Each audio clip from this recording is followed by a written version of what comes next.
تاریخ میں کچھ نام ایسے ہوتے ہیں جو وقت کی دھول میں کھو نہیں جاتے، وہ آنے والی نسلوں کو جگانے کے لیے پیدا ہوتے ہیں۔ ایسا ہی ایک نام ہے ڈاکٹر محمد اقبال۔ وہ شاعر بھی تھا، مفکر بھی، عاشق رسول بھی، اور سب سے بڑھ کر ایک بیدار مغز مجاہد۔ وہ الفاظ کے ذریعے قوم کو جھنجھوڑتا اور خیالات سے انقلاب برپا کرتا۔ اقبال 9 نومبر 1877 کو سیالکوٹ میں پیدا ہوا، ایک غریب مگر باکردار خاندان، اور بچپن میں ہی قرآن سے محبت۔ چھوٹی عمر میں ہی ایسا ذہن پایا کہ استاد مولوی میر حسن نے پہچان لیا، یہ بچہ عام نہیں، آنے والے وقت کا چراغ ہے۔ اسکول، کالج، پھر لاہور کی فضا میں اقبال کے قلم نے بولنا شروع کیا اور الفاظ تیر بننے لگے۔ اقبال علم کا پیاسا تھا۔ وہ لاہور سے کیمبرج، پھر جرمنی اور آخر میں لندن گیا۔ فلسفہ، سیاست، مذہب، قانون، ہر میدان میں عالی تعلیم حاصل کی، مگر اس نے مغرب کی روح کو بھی پہچانا۔ جہاں ترقی تھی، وہاں دل کی ویرانی بھی۔ اس نے کہا، تمہاری تہذیب اپنے خنجر سے آپ ہی خودکشی کرے گی۔ واپس آیا تو صرف ڈگریوں کے ساتھ نہیں، ایک پیغام لے کر آیا۔ امت کو جگانے کا پیغام اقبال کے اشعار موسیقی نہیں، بیداری کا طوفان تھے۔ اس نے کہا، شاعری میرے لیے مقصد ہے، ہتھیار ہے، اور قوم کے لیے آئینہ ہے۔ وہ کہتا، خودی کو کر بلند اتنا کہ ہر تقدیر سے پہلے خدا بندے سے خود پوچھے، بتا تیری رضا کیا ہے۔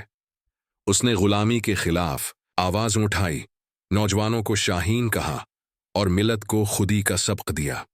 اقبال صرف برصغیر کا شاعر نہ تھا، وہ امت مسلمہ کا سفیر تھا۔ ترکی ہو، مصر ہو، ایران ہو، اس کے دل میں ایک ہی درد تھا، امت کی زوال زدہ حالت۔ وہ مسجد کرتبہ کے در و دیوار سے بھی بات کرتا اور ملت کو جگانے کے لیے فریاد کرتا۔ یہی آئین قدرت ہے، یہی اسلوب فطرت ہے، جو ہے راہرو وہی کارواں کا رہبر ہے۔ اقبال کا دل جب اشعار سے لبریز ہو گیا تو وہ میدان عمل میں آیا۔ 1930 میں آل انڈیا مسلم لیگ کے اجلاس میں اقبال نے وہ تاریخی خطبہ دیا جس میں پہلی بار الگ مسلم ریاست کا تصور دیا۔ یہ کوئی خواب نہیں، ایک منصوبہ تھا۔ اس نے کہا، اسلام ایک مکمل ضابطہ حیات ہے اور مسلمانوں کو اپنی شناخت اور اپنی ریاست چاہیے۔ یہیں سندھ پاکستان کا بیج بویا گیا۔ اقبال کا اصل پیغام نوجوانوں کے لیے تھا۔ وہ چاہتا تھا کہ مسلمان نوجوان علم، روحانیت، غیرت اور خودی سے بھرپور ہو۔ وہ کہتا، پرواز ہے دونوں کی اسی ایک فضا میں، کرگس کا جہاں اور ہے، شاہین کا جہاں اور۔ اس نے تعلیم، کردار اور خدا اعتمادی کی طاقت سے نسلوں کو بیدار کیا۔ اقبال کی شاعری عشق مصطفی کے بغیر ادھوری ہے۔ اس کی روح کی روشنی، اس کے اشعار کی جان، عشق رسول ہے۔ وہ کہتا کہ محمد سے وفا تو نے تو ہم تیرے ہیں، یہ جہاں چیز ہے کیا لوح و قلم تیرے ہیں۔ اس عشق نے اس کو غرور سے بچایا اور عاجزی سکھائی۔ وہ در رسول پر جھکتا تھا اور دنیا کے تخت ٹھکرا دیتا تھا۔ اقبال مرا نہیں، وہ آج بھی زندہ ہے۔ وہ ہر اس نوجوان میں زندہ ہے جو اپنی پہچان ڈھونڈتا ہے، ہر اس دل میں زندہ ہے جو عشق رسول سے دھڑکتا ہے، اور ہر اس ذہن میں زندہ ہے جو اپنی قوم، اپنی ملت اور اپنے رب سے جڑنا چاہتا ہے۔ اقبال صرف شاعر نہیں، امت کا معمارن ہے۔ آئیے ہم اس کی سوچ کو صرف کتابوں میں نہ رکھیں، اسے اپنی زندگی کا حصہ بنائیں۔ اقبال کے خیالات صرف اشعار تک محدود نہ تھے، اس نے دنیا کو اپنی فکر سے جھنجھوڑنے کے لیے کئی کتابیں لکھیں۔ ان میں اسرار خودی اور رموز بی خودی نے مسلمان فرد اور قوم کی شناخت کو بیان کیا۔ پیام مشرق اور ضرب کلیم میں اس نے مغرب کو جواب دیا۔ بانگ درا، بال جبریل اور آرمغان حجاز جیسے مجموعے آج بھی دلوں میں آگ لگا دیتے ہیں۔ اس کی نثر پر لکھی گئی کتاب تشکیل جدید الہیاتی اسلامیہ فلسفہ اور دین کو ایک نیا فکری زاویہ دیتی ہے۔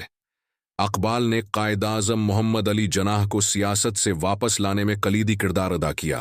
جب قائد اعظم مایوس ہو کر انگلستان جا چکے تھے تو اقبال نے ان سے خط و کتابت کے ذریعے انہیں واپس آنے پر آمادہ کیا۔ ان کے خطوں میں ایک واضح پیغام تھا، ملت کو آپ جیسے رہنما کی ضرورت ہے۔ اقبال نے سیاسی محاذ پر مسلم لیگ کو فکری بنیاد دی اور 1930 کے خطبہ الہ آباد میں الگ مسلم ریاست کا خاکہ پیش کیا۔ یہی پاکستان کا نظریاتی آغاز تھا۔ قائد اعظم نے بعد میں فرمایا، اگر اقبال نہ ہوتے تو شاید پاکستان کا تصور ہی نہ ہوتا۔ آج جب ہم اپنی پہچان کھو چکے ہیں، جب نوجوان مقصد سے خالی ہیں، تب اقبال کی آواز پھر سنائی دیتی ہے۔ وہ ہمیں جھنجھوڑتا ہے، یاد دلاتا ہے کہ ہم صرف مٹی کے پتلے نہیں، ہم وہ چراغ ہیں جنہیں رب نے علم، عمل اور خودی کی روشنی دی ہے۔ آئیے آج کے دن اقبال سے وعدہ کریں کہ ہم صرف اس کے اشعار کے عاشق نہیں ہوں گے، بلکہ اس کے پیغام کے مسافر بھی بنیں گے۔